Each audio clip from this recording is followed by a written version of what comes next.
The call came at 6:14 a.m. on a Tuesday.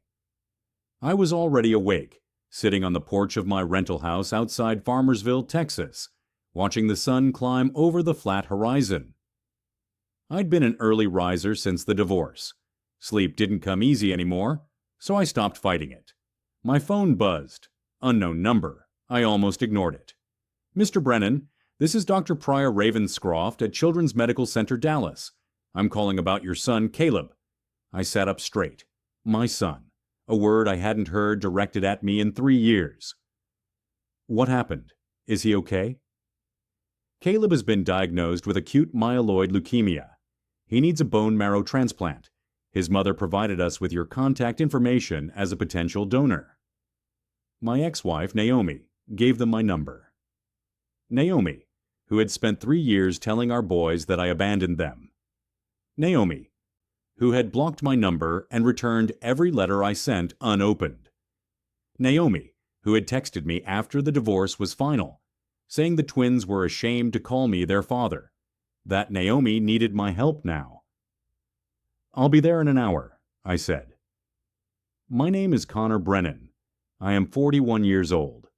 I work as a ranch hand and equipment mechanic on a cattle operation just outside Farmersville, about 40 miles northeast of Dallas. Before that, I was a high school history teacher in Plano. Decent money, normal life, a wife and twin sons. That life ended 3 years ago when Naomi decided I wasn't enough. The drive from Farmersville to downtown Dallas took 53 minutes. I pushed the speed limit the whole way, my old Ford F-150 rattling down US 380, then merging onto Central Expressway as the skyline came into view. I didn't stop for food or gas or anything except to grab coffee at a quick trip near Wiley. My boys, Caleb and Micah, they were 11 years old now. The last time I saw them in person, they were 8, standing in the driveway of the house I used to own in McKinney, watching me load boxes into a rental truck. "Daddy, why are you leaving?" "I'm not leaving you, buddy. I'm just moving to a different house. I'll see you every weekend. I promise." I never saw them again. Naomi made sure of that. Children's Medical Center Dallas was enormous. A sprawling complex of glass and steel towers rising above the medical district, filled with sick children and terrified parents. I parked in the visitor garage, $4 an hour. The machine spit out a ticket, and found the oncology ward on the 7th floor. I gave my name to the nurse at the desk. "Mr. Brennan, Dr. Ravenscroft is expecting you. But first, there's someone who wants to speak with you." She gestured toward the waiting area. Naomi was sitting in a gray vinyl chair, clutching a paper cup of Starbucks coffee like it was the only thing keeping her upright. She looked older than I remembered, thinner. Her hair was pulled back in a messy ponytail instead of the styled waves she used to wear. The confidence that had defined her during the divorce was gone, replaced by something hollow and desperate. She saw me and stood. "Connor." "Naomi." We stared at each other across 3 years of silence and 40 feet of hospital linoleum. "Thank you for coming," she finally said. Her voice cracked.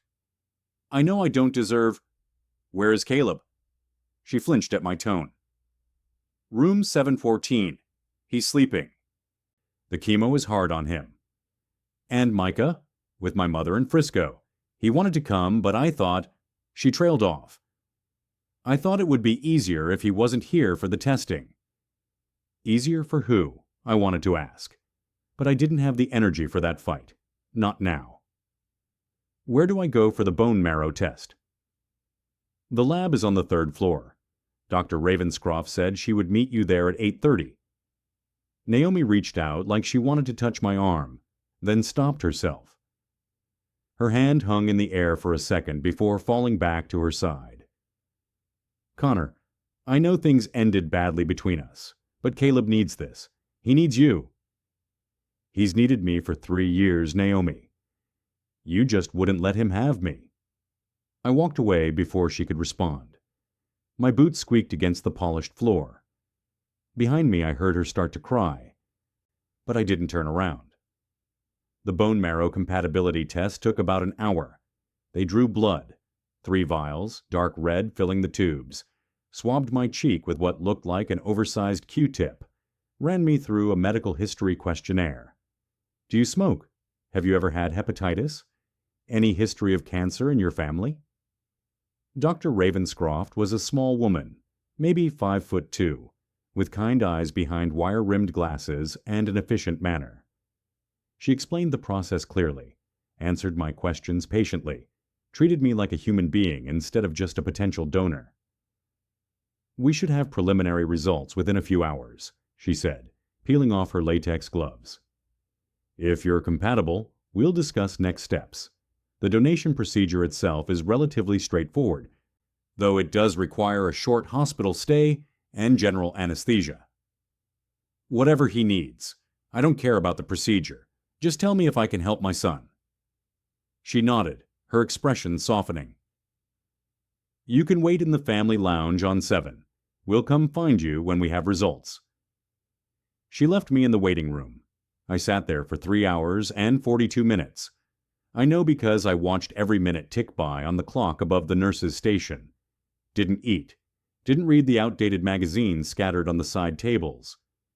Just sat in a chair that smelled like disinfectant and thought about Caleb, about Micah, about all the years I had missed. Birthdays, first days of school, soccer games, Halloween costumes.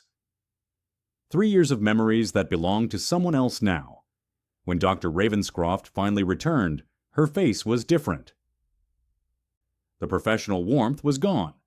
In its place was something careful, guarded. Something was wrong. Mr. Brennan, could you come with me, please? She led me down a corridor, fluorescent lights humming overhead, my boots still squeaking on the linoleum, to a small conference room. Inside were 2 other people, a black man in a dark suit and tie, maybe 50, with silver at his temples. An Asian woman in a white coat, younger, with a tablet in her hands. They were both staring at a manila folder on the table. Mr. Brennan, this is Dr. Yusuf Okonkwo, our head of hematology, and this is Dr. Celeste Huang, our chief of genetics. Genetics? Why would they need a geneticist? Please sit down. I sat. The chair was cold plastic. My heart was pounding so hard I could feel it in my throat. Mr. Brennan, Dr. Ravenscroft began slowly, choosing each word like she was defusing a bomb. We ran your compatibility test 3 times. We checked for lab errors, contamination, sample mix-ups, anything that might explain what we found. What do you mean? Am I not a match? The 3 doctors exchanged glances, the kind of glances that said they'd drawn straws to see who had to deliver the news. Mr. Brennan, Dr. Okonkwo said, his voice deep and steady. The test results show that you are not biologically related to Caleb. The words didn't make sense. They were English. I understood each one individually. But strung together like that, they formed something impossible. That's impossible. He's my son. He and Micah are twins. I was there when they were born. I cut the umbilical cord. We understand this is difficult to hear, but genetics don't lie. Dr. Huang leaned forward, her tablet screen glowing. We ran a full panel, 16 genetic markers, which is standard for paternity testing. There is 0 paternal DNA match between you and Caleb. 0% probability of paternity. And based on the genetic markers we did find, we believe there would be no match with Micah either. What are you saying? That neither of them is mine? That's exactly what we're saying, Mr. Brennan. Dr. Okonkwo's voice was gentle now, the way you'd talk to someone who'd just been in a car accident. Neither twin shares your DNA. You cannot be their biological father. The room started spinning. The fluorescent lights above became too bright, burning into my eyes. I grabbed the edge of the table, cold laminate under my fingers, and held on. Then who? We don't know. That would require testing other potential fathers. Dr. Ravenscroft's voice came from somewhere far away. Mr. Brennan, I'm so sorry. I can't imagine how this must feel."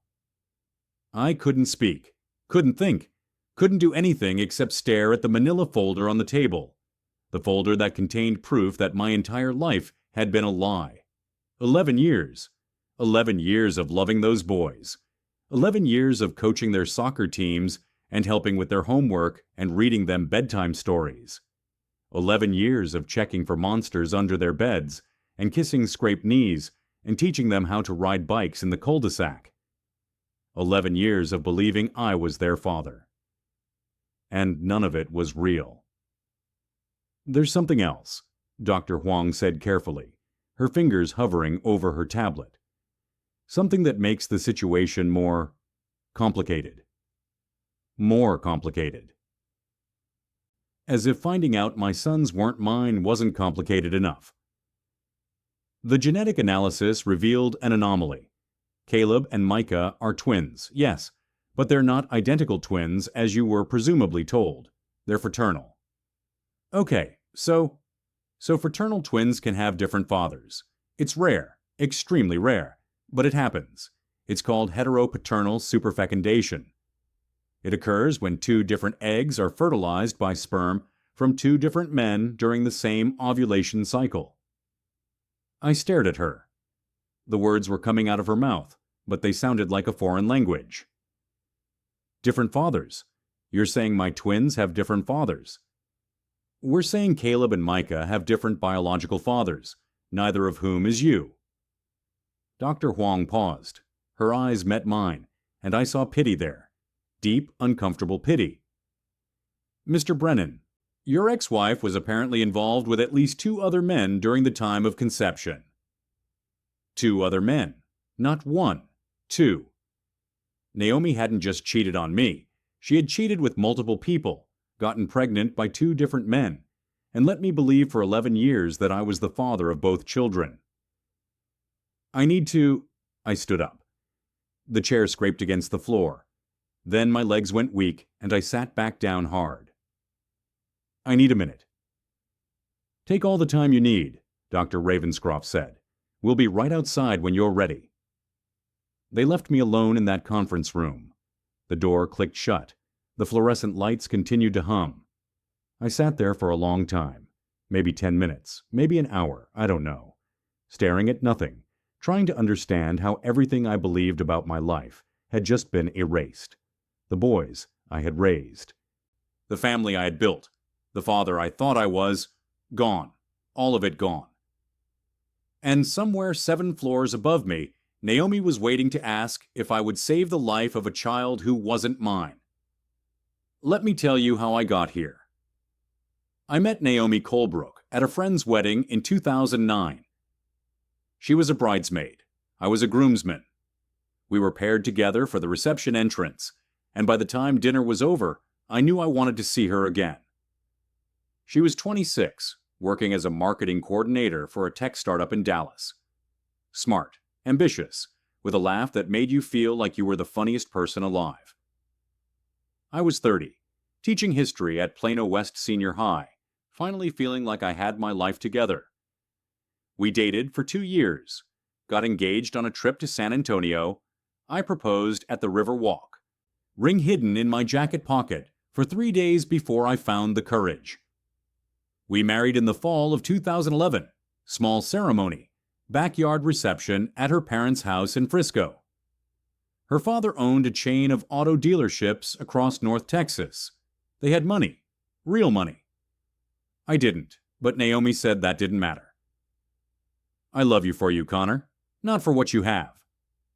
Looking back, I can see the warning signs, the way she always needed attention, the way she flirted with other men and called it harmless, the way she would disappear for hours, running errands, she'd say, and come back with explanations that never quite added up. But I was in love, and love makes you blind. The twins were born in March 2013. Naomi had told me they were identical. 2 boys, same egg split in 2, perfect copies of each other. I believed her because why wouldn't I? I wasn't a doctor. I didn't know the difference between identical and fraternal twins. I held those babies in the delivery room at Medical City McKinney and cried. Caleb came first, then Micah 4 minutes later. They were tiny and wrinkled and perfect, and I loved them instantly. For the next 8 years, I was a father. Not a perfect father. I worked too much, missed some school events, lost my temper more than I should have. But I showed up. Every day I showed up. Changed diapers, wiped noses. Sat through endless hours of youth soccer on scorching Texas summer afternoons. Read Goodnight Moon so many times I could recite it in my sleep. Checked for monsters under beds. Held them when they were scared of thunderstorms. I thought we were happy. Thought our family was solid. In 2020, Naomi told me she wanted a divorce. I'm not happy, Connor. I haven't been happy for years. What do you mean? I thought we were good. Good isn't enough. I want more than good. I want excitement, passion, something real. Real! We have 2 kids. We have a life. What's more real than that? She looked at me with something like pity. You don't understand. You never understood. She had a lawyer already, had everything planned out, the house, the accounts, custody of the boys. She wanted full control, and she had the resources to get it. Her parents were wealthy. Her father bankrolled her legal team, and I couldn't compete. I tried to fight for the boys, tried to argue that I was a good father, that I deserved at least joint custody. But Naomi's lawyers painted a different picture. Absent father, emotionally unavailable. More interested in his career than his children. None of it was true, but truth doesn't always win in family court. The judge gave Naomi full custody. I got visitation every other weekend, supervised at first, then unsupervised if things went well. Things never got the chance to go well. 2 weeks after the divorce was finalized, Naomi moved the boys to her parents' house in Frisco, changed their school, changed their phone numbers, changed everything. When I showed up for my first scheduled visitation, no one was there. I called her lawyer. He said Naomi had filed for a modification based on my erratic behavior. I hadn't behaved erratically. I had simply tried to see my sons. The courts moved slowly. By the time I got a hearing, Naomi had built a wall of paperwork and accusations. She claimed I had threatened her. Claimed the boys were afraid of me. Claimed I was unstable and dangerous. I lost my visitation rights entirely. The last text I received from Naomi was 6 words. They're ashamed you're their father. I moved to Farmersville after that. Couldn't stay in the Metroplex. Couldn't drive past the soccer fields in McKinney or the elementary school in Plano without thinking about what I had lost.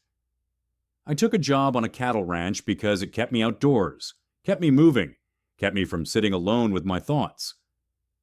I fixed tractors and mended fences and learned to live with the kind of silence that comes from having nothing left to say.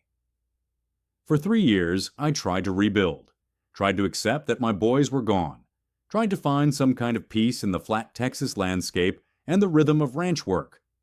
Then Caleb got sick. And suddenly Naomi needed me again. I found her in the hospital cafeteria. She was sitting alone at a corner table, pushing a Caesar salad around her plate without eating. She looked up when I approached, and something in my face must have told her that I knew. Connor, did the test. You lied to me. Her fork clattered against the plate. What? 11 years. You lied to me for 11 years. I sat down across from her, my voice low but steady. The boys aren't mine, neither of them. The doctors ran the test 3 times. Naomi's face went through several expressions, confusion, then fear, then something that looked like calculation. That's not possible. There must be a mistake. No mistake. They also told me something interesting. Caleb and Micah aren't identical twins. They're fraternal. Which means they could have different fathers. She said nothing. Different fathers, Naomi. As in 2 different men who aren't me.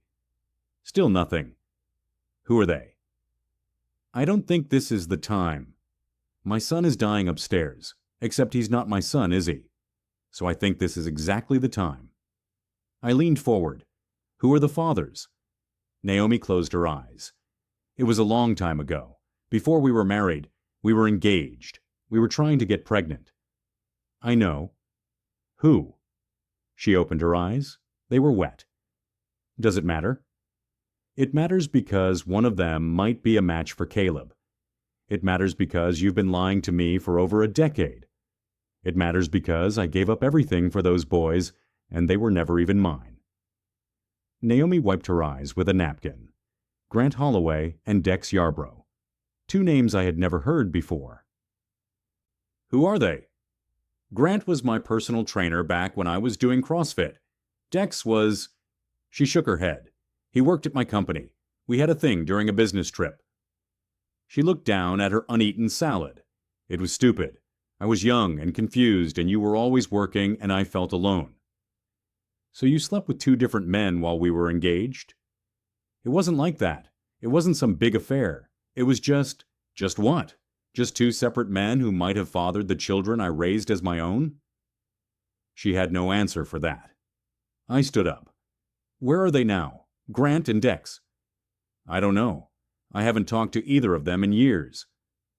Find them. Today, one of them might be able to save Caleb's life. Connor, wait. She grabbed my arm. Does this mean, are you not going to help? You're not going to... I already was tested. I'm not a match because I'm not his father.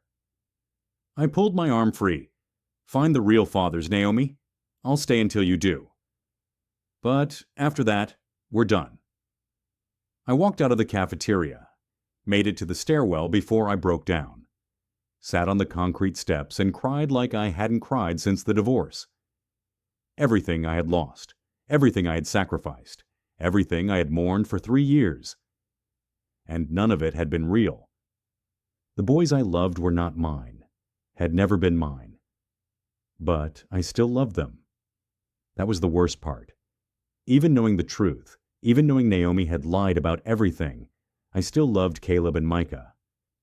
Still wanted to see them grow up, graduate, get married, have kids of their own. Biology didn't create that love. 11 years of being their father did, and biology couldn't erase it either. Finding Grant Holloway and Dex Yarbrough took 3 days. Naomi hired a private investigator, paid for by her parents, who had suddenly become very cooperative now that their grandson was dying. I stayed at a Motel 6 near the hospital, $47 a night, visiting Caleb whenever the doctors allowed. He was so thin. The chemo had taken his hair, his energy, his appetite. But his eyes were the same. Those deep blue eyes that had looked at me with such trust when he was small. Dad. He still called me Dad. Even after 3 years of Naomi telling him I was a monster, he still called me Dad. Hey, buddy, how are you feeling? Tired. Everything hurts. I know, but the doctors are working hard to make you better.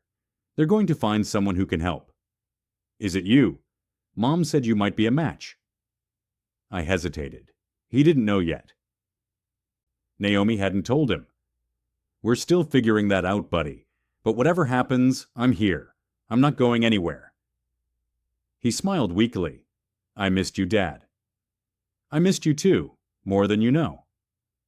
I held his hand until he fell asleep. Micah came to visit on the second day. He was bigger than Caleb, healthier, with their mother's dark hair instead of the light brown that Caleb and I had shared. Now I knew why they looked different. Different fathers.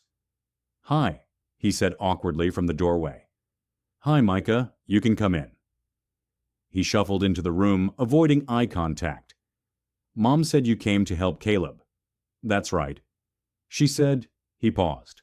She said you weren't a match. So Naomi had told him that much, just not the whole truth. No, I wasn't, but they're looking for someone else who might be. Micah nodded. He looked like he wanted to say something else, but didn't know how. You can ask me, Micah, whatever you want to know. He finally looked at me. Why didn't you fight harder for us? I mean, after the divorce. Mom said you didn't want us anymore, but I never believed her. My heart cracked open. I fought as hard as I could, buddy. But your mom had lawyers I couldn't afford, and the judge believed her instead of me. I tried to see you. Called. Wrote letters. Showed up at your school once. Nothing worked. We never got any letters. I know. Your mom made sure of that. Micah was quiet for a moment. She lied about a lot of things, didn't she? Yeah, she did. Is she lying about something else? Something about the test? Smart kid. Always had been. Ask your mom, Micah. It's not my place to tell you. He looked at me for a long moment. Then he nodded and walked to his brother's bedside. I left them alone together. Grant Holloway was found on the third day. He was living in Phoenix, working as a fitness consultant for a chain of gyms. The private investigator tracked him down through social media and old employment records. Naomi called him. I wasn't there for the conversation, but I saw her face afterward. He's coming. He said he'll get tested. Does he know about Caleb? He knows now. What did he say? Naomi looked away. He said he always suspected, that I told him I was pregnant right before I married you, and then suddenly I was having twins. He knew. For 11 years he knew there was a chance, and he never said anything. He said he didn't want to ruin my marriage. I laughed, a bitter, hollow sound. Your marriage was ruined the moment you cheated on me, Naomi. He just helped you hide it better. Grant Holloway arrived the next morning. He was tall, muscular, with the kind of physique you'd expect from a personal trainer.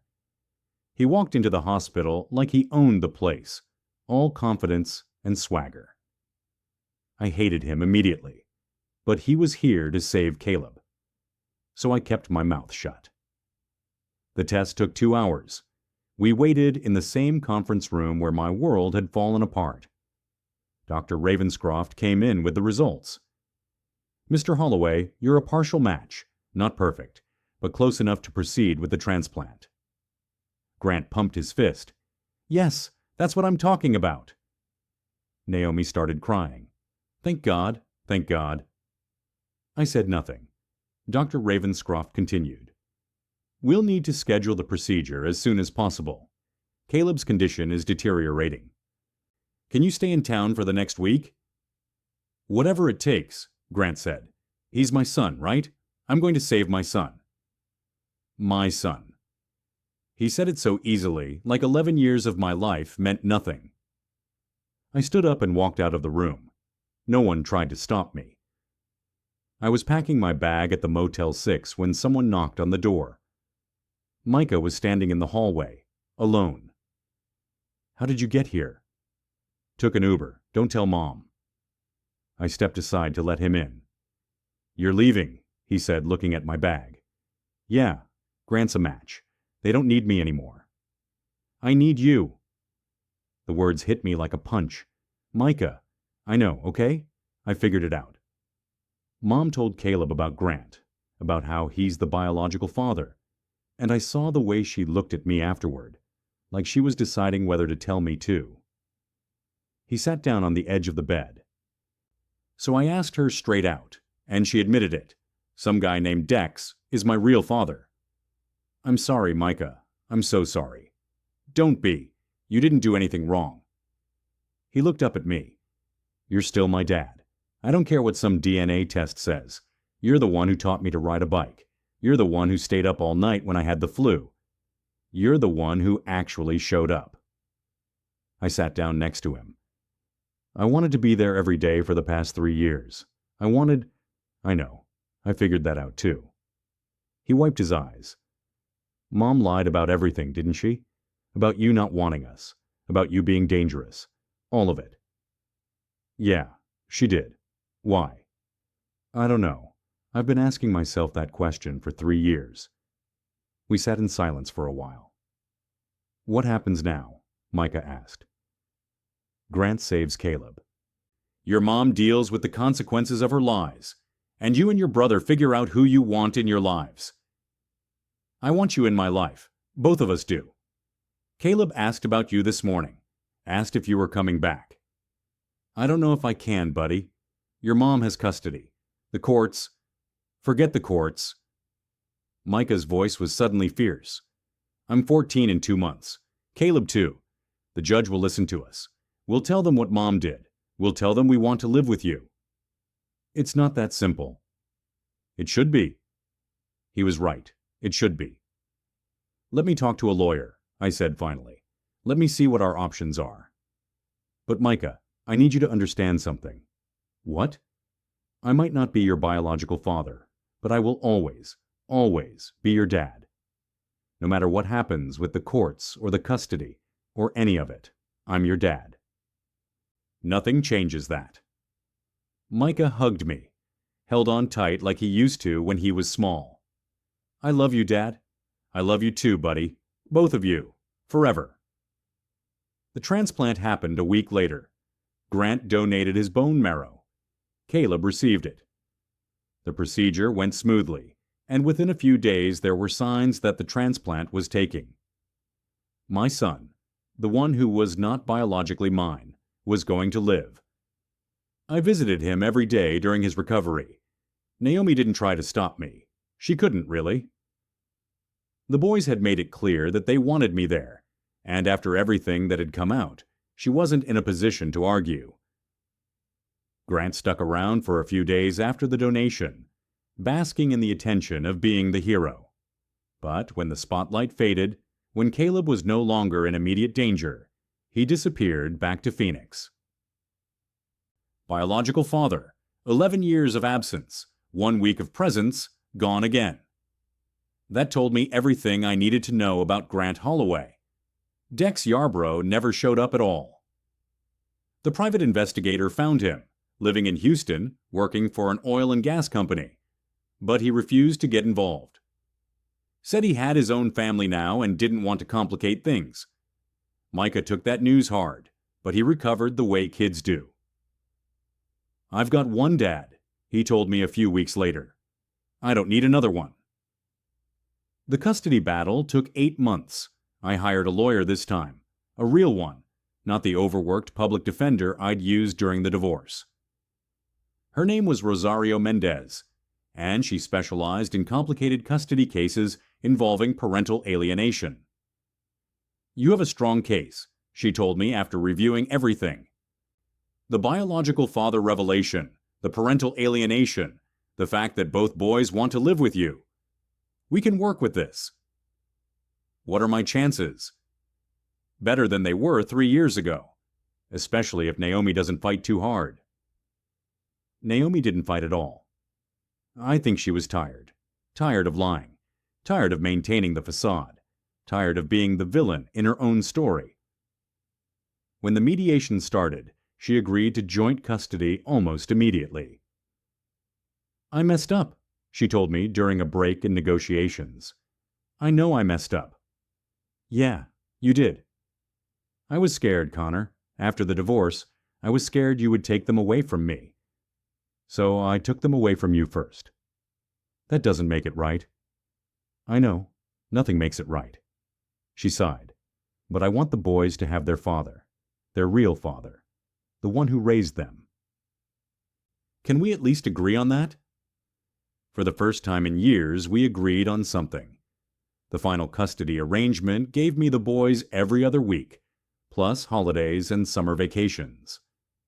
Not perfect, but better than nothing. Better than the 3 years of silence that had come before. Caleb recovered fully. The bone marrow transplant took.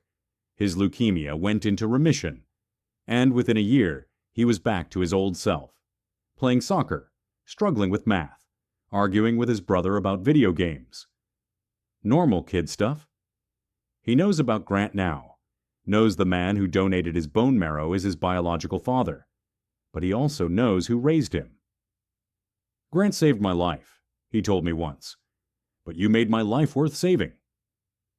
I cried when he said that. Couldn't help it. Micah never reached out to Dex. Never wanted to. He said he had everything he needed right here. The boys are 15 now. High school freshmen, dealing with all the drama and confusion that comes with that age. They still spend every other week at my place in Farmersville. A small house I bought with money I'd been saving. 3 bedrooms. A yard where we can throw a football. We go fishing at Lake Lavon on weekends. We watch Cowboys games on Sunday afternoons. We talk about school and girls and what they want to do after graduation. It's not the life I imagined. Not the unbroken family I thought I was building when I held them in the delivery room all those years ago. But it's real. It's honest. And it's mine. Naomi and I are not friends. Probably never will be. But we've found a way to coexist. To communicate about the boys without fighting. To put their needs ahead of our old wounds. She's getting married again. I heard. Some accountant she met through her father's business. I hope it works out for her. Not for her sake, but for the boys. They deserve stability. I'm not dating anyone. Haven't really tried since the divorce. Maybe someday I will, but for now, I have everything I need. 2 sons who call me Dad. A home in a quiet town. And the knowledge that biology is the least important part of being a father. I keep a photo on my desk. It's from the boys' first soccer game, back when they were 6.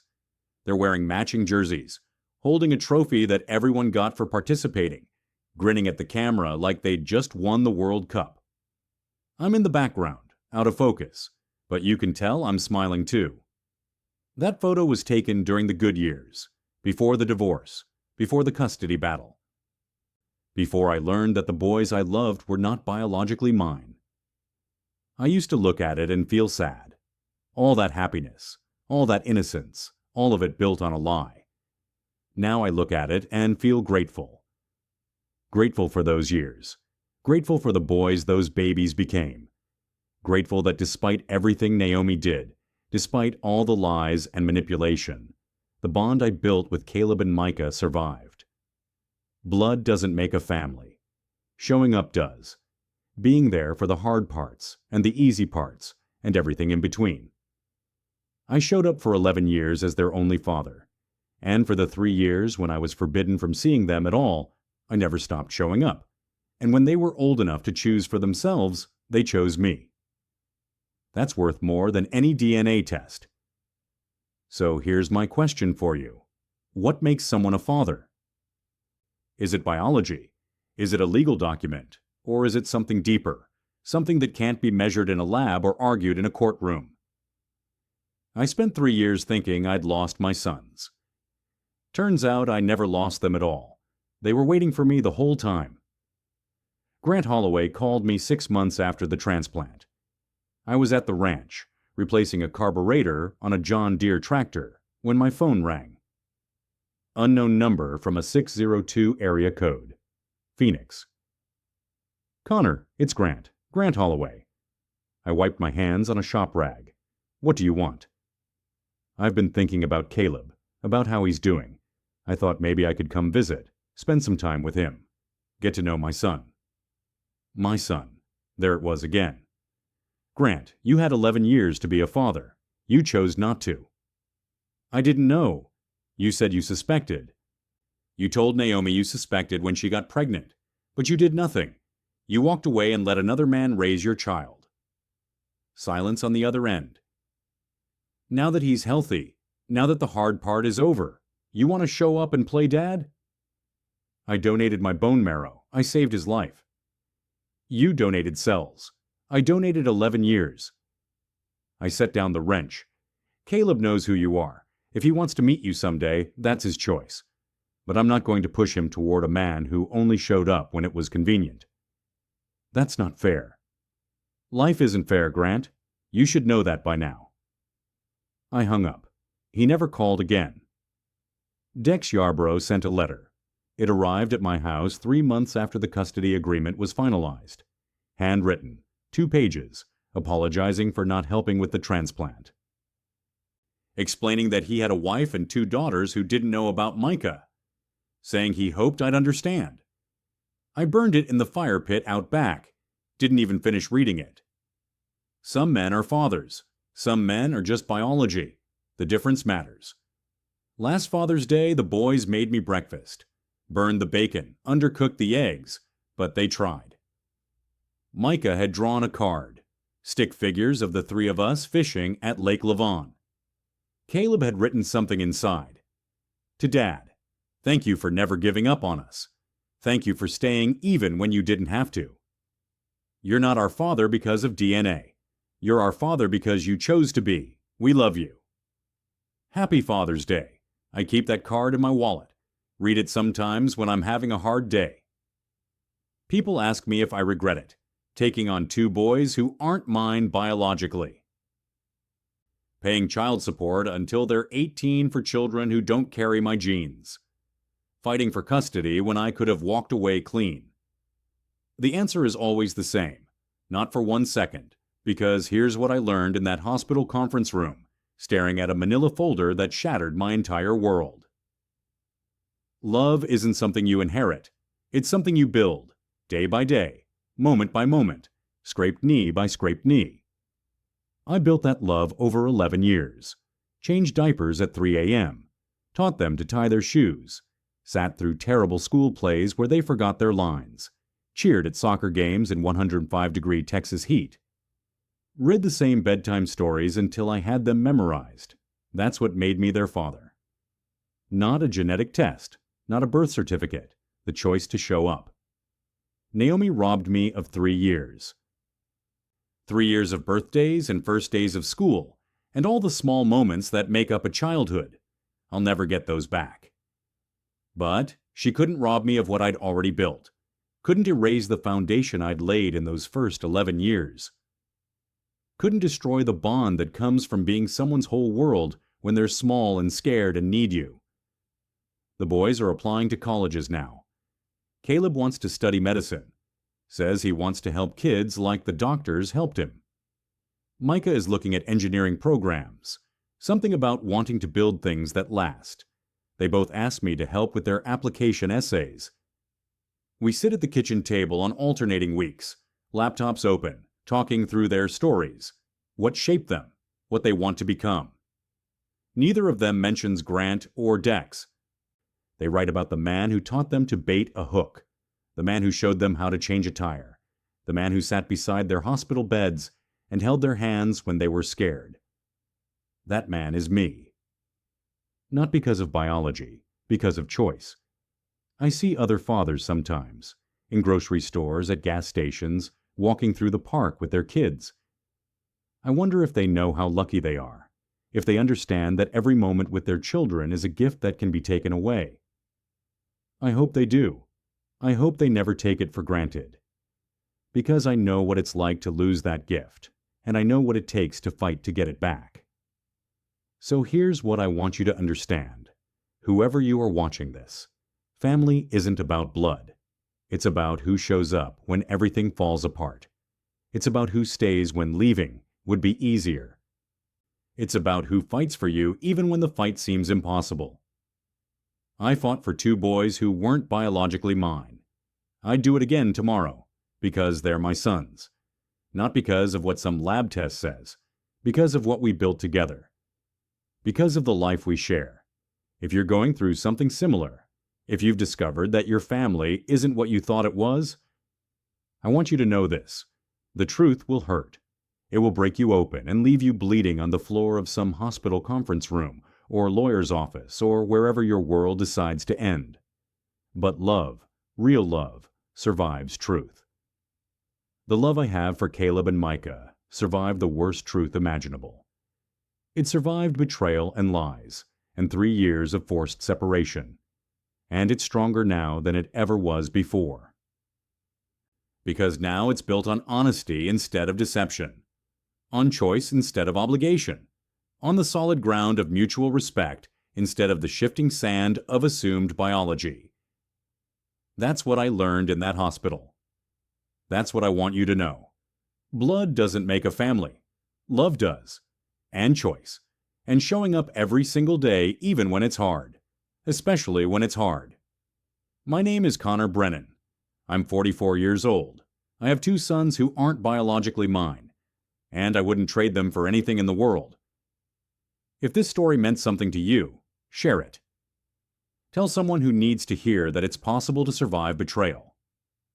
that it's possible to rebuild, that love is stronger than DNA. And if you're a father, biological or chosen, hug your kids today. Tell them you love them. Show up for them. Because that's what makes you a dad. Not genetics, just showing up. So that's my story. That's how I went from a man who lost everything to a father who gained what actually matters. But I want to hear from you, because here's the thing that keeps me up at night sometimes. Grant Holloway called. He wanted to meet Caleb, and I told him no. Was I right to do that? I mean, look, the man donated his bone marrow. He literally saved my son's life. Caleb wouldn't be here without him. That's not nothing. But he also knew for 11 years that Caleb might be his, and did nothing. Didn't reach out, didn't ask questions, didn't want to complicate things. He only showed up when Naomi called him because a kid was dying. So here's my question for you. Does saving Caleb's life earn Grant the right to be in it? Or does 11 years of absence disqualify him, no matter what he did in that hospital? Some of you are going to say I'm being selfish, that I'm keeping Caleb from knowing his biological father out of spite or jealousy, that Grant deserves a chance. Others are going to say I'm protecting my son from a man who only shows up when it's convenient. That real fatherhood is measured in years, not bone marrow donations. I genuinely don't know who's right. What I do know is this. Caleb is 15 now. In a few years, he'll be an adult. He can make his own choice about whether he wants Grant in his life, and whatever he chooses, I'll support him. But until then, I'm the one who's been there. I'm the one who earned the right to make that call. At least I think I did. Tell me in the comments, am I wrong? Should I have let Grant meet Caleb? Should I reach out to him now and give him a chance? Or did I do the right thing by protecting my son from a man who spent 11 years as a ghost?